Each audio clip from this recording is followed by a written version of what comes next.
A bit of a pullback today. What do you make of this? It seems like part of it is a hotter than expected CPI. The headline number 3.8% higher year over year. So what I find is the market does what it's going to do, and then we look backwards and say, what was the reason? And we can all come up with one. So if we want to use CPI, let's use CPI. But in reality, we had some very crowded trades, and most of the damage right now seems to be, the heaviest damage seems to be contained to the SMH names. And these are stocks that are up 200%. So for people to be sitting in a Micron down 7% from its high, obviously in a perfect world, everyone sells at the top. But the reality is, live by the gun, die by the gun. If you're very heavily positioned in these stocks, you've done extraordinarily well. And this is the give back. And you want to say, oh, it's just CPI, you can do that. I don't think the reason matters as much. And I think when you're riding crowded trades like these, the really key thing to do is not try to guess when it'll end, because obviously nobody knows how to do that, but position size. Like, how much do I have? Do I have so much more of Western Digital today than I had when I put the trade on 3 months ago? Of course you do, because it's gone parabolic. So you can manage, you could stay in these positions if you want to. You can remain allocated to the AI CapEx theme, but recognize it's not early. Way more people have stock now to sell than you're going to get new buyers. And if you have an appropriate position size, you can live through it. All right. Josh pointing out some of the SMH names. There's a lot of crossover when it comes to momentum names as well. Joe, coming over to you. You're a big proponent of the momentum trade. Barclays today upgrading momentum actually from neutral to positive. Now? Well. Really? However, I mean, I'll read part of it. We upgrade momentum from neutral to positive as the rally has proven resilient amid the renewed risk-on environment. Concerns around crowded positioning, as Josh has talked about, are mitigated by fundamentals, with momentum delivering the strongest earnings profile. However, today, the MTUM ETF pulling back quite a bit, down more than 2.5%. A lot of crossover, though, Joe. A lot of chip names there, like Broadcom and Intel, some of the top holdings there. Yeah, that's like becoming a Knicks fan when they're up 3-0 against Philly going into the fourth game. Look, momentum, it has had a very powerful rally in Q2, up nearly 30%. And I believe one of the driving forces behind the Q2 recovery that we're experiencing is isolated to that momentum factor. Now, a couple of things related to it. Josh talked about positioning. I'm always looking at positioning. Goldman Sachs last week puts out a report that says over the relative to the last 5 years, positioning in the momentum factor is in, guess what, the 100th percentile. So we know positioning is full as it relates to allocating towards the momentum factor. You're now past earnings, so what else is going to feed that momentum factor other than price alone?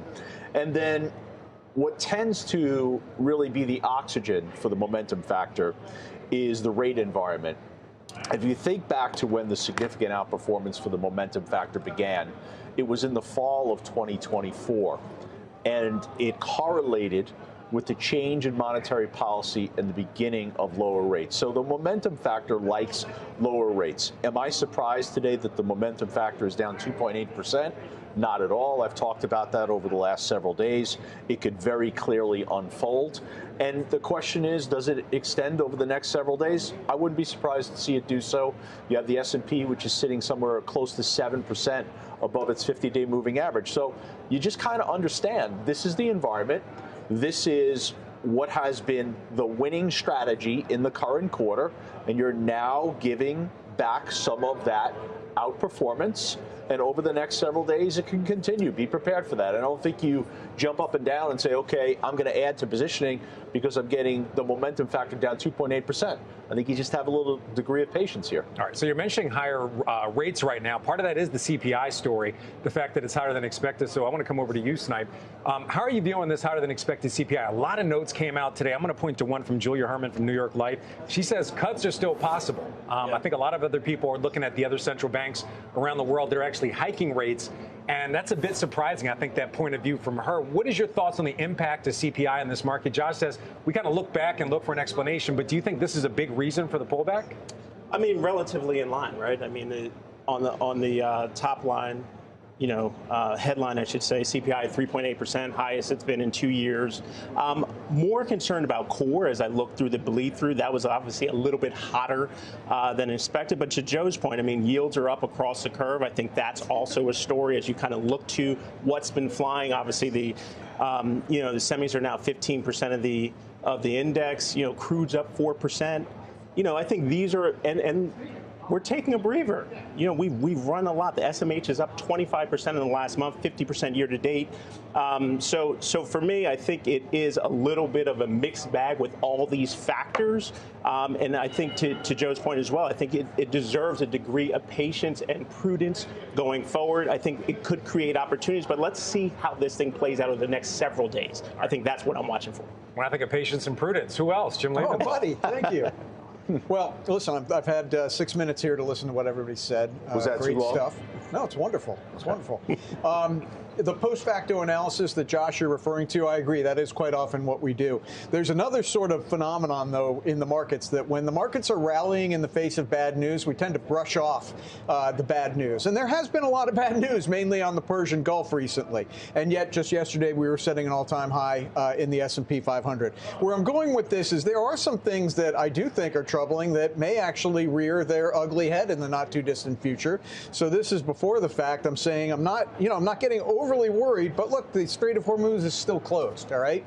And, if we go back a month, 6 weeks ago, we would have said, oh, it's going to be over by the end of March. It's going to be over by the end of April. And yet here we are, gas prices are high, diesel prices are high, fertilizer isn't getting through, aluminum isn't getting through, and the price shocks that we see today in the CPI are likely to continue. So I'm not trying to, shout fire in a crowded theater, but I will say that, hey, the chances of a rate hike by the end of the year have crept up to 1 in 3.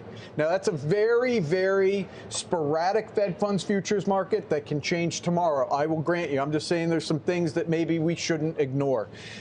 With regards to what everybody's been saying, though, about the recent price action, look, when you have things going parabolic, the way the semiconductor industry has, and particularly a name like Qualcomm, it's probably wise, and I'm going back to what Josh said, to think about your position size. I did that with Qualcomm, and I'm taking half off today.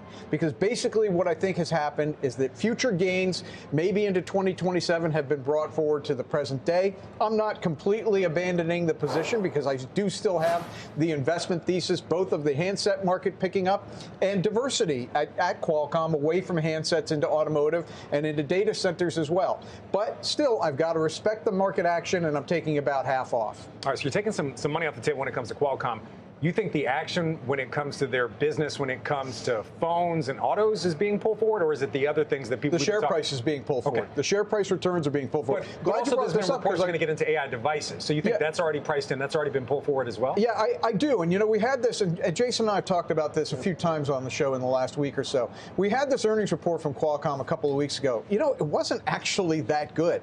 They lowered guidance for the quarter ahead, but everybody seized on this fact that they've got some unnamed data center client for their chips. That actually wasn't news, Jason. That wasn't news for those of us who have been in the stock, but the market seized on it, used that as the reason. Josh, this is maybe exactly what you're talking about. The price goes higher and it looks for a reason, and the reason was something that anybody who's been in the name has known for quite some time. Right. So there's nothing revelatory about what's going on at Qualcomm. Actually, the estimates are coming down. There's one other aspect to this, which if you've been on the street for as long as the four of us have, the way this actually works is clients who are shareholders in funds complain, why aren't we in the AI stocks? Mm-hmm. Why aren't we? And the manager says, well, which of our holders? Oh, Qualcomm. They have a data center client. But then they get to tell their investors at whatever quarterly webinar people are suffering through, hey, no, it turns out you are in the AI trade. See, we added to Qualcomm last quarter. It's AI. It's AI. Don't worry. You're in data center. So a lot of stocks got swept up in the mania. And understandably, it's not like people are imagining this. There are trillions of dollars that are going to be spent in data center over the next 5 to 10 years. Yeah, you want that tailwind. If you're buying stocks, you want companies that are going to benefit from that. So, but things get taken too far. And then maybe you pull forward the next 3 quarters worth of gains into 1 quarter, and you got to chill out for a second. And that's what's happening today.